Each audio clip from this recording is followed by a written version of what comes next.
Salut à tous, bienvenue dans les 1%, l'émission où on dézingue la petite caste de parasites qui s'enrichit tous les jours sur notre dos. Et à tout voleur, tout honneur, pour cette première, on va bolosser celui qui est virtuellement l'exploiteur numéro 1 de ce pays, Pierre Gattaz. Pardon. Et à tout voleur, tout honneur, pour cette première, on va bolosser celui qui est virtuellement l'exploiteur numéro 1 de ce pays, Pierre Gattaz. Alors pourquoi l'exploiteur numéro 1 ? Parce que Gattaz est connu pour être le président du MEDEF, une organisation qui se présente comme le premier syndicat français des entrepreneurs. Et rien que ça, c'est une imposture. Pierre Gattaz n'est pas un entrepreneur. Tout ce qu'il a, et notamment son entreprise Radial, il l'a hérité de son papa, Yvon Gattaz. Là, sur Radial, si vous voulez, je peux vous en parler un petit peu, je connais bien le dossier. Yvon Gattaz, un patron à l'ancienne qui a créé Radial, une entreprise qui fabrique des composantes de connectiques, en 1952 avec son frère, et qui l'a fait prospérer. Avant donc de leur filer à son fils Pierrot en 92. Le cadeau a plusieurs millions d'euros quand même. Bon, c'est sympa de sa part, mais ça n'avait pas être Pierre Gattaz un entrepreneur, juste un mec qui a eu la chance de naître au bon endroit.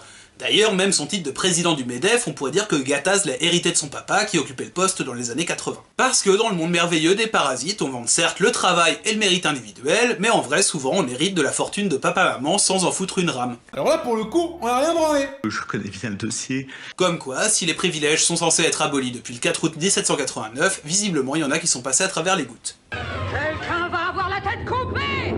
Bon, si ce type était juste né privilégié, mais vivotait dans son coin, sans faire chier personne, à la limite ça irait. Mais non, ce serait trop beau.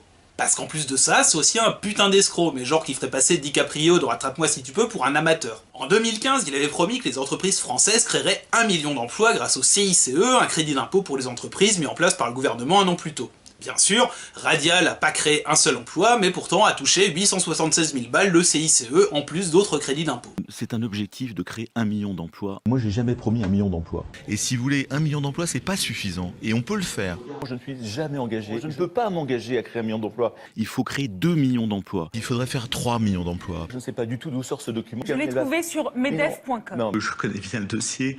Mais c'est pas tout, parce que grâce à des magouilles avec des filiales à l'étranger, Radial paye aujourd'hui que 3% d'impôts en France, soit en 2015 seulement 200 000 € sur 25 millions de bénéfices. Je pense que si vous êtes entrepreneur, là vous vous dites que 3% d'impôts ça fait pas beaucoup. Alors où va le reste des marges ? Bah principalement dans la poche des actionnaires de la boîte, et notamment de son actionnaire principal, à savoir Pierre Gattaz. Donc il faut dire, les dividendes, c'est merveilleux, c'est magnifique. Gattaz qui, de cette manière, s'est retrouvé en 2014 à la tête d'une fortune de 250 millions d'euros, après avoir augmenté son salaire de 30% l'année précédente, alors que dans le même temps il prônait la modération des salaires, et qui en 2015 a touché 1,5 million rien qu'en dividendes, alors même qu'il escroquait 65 millions de Français. C'est merveilleux, c'est magnifique, merveilleux, merveilleux, magnifique.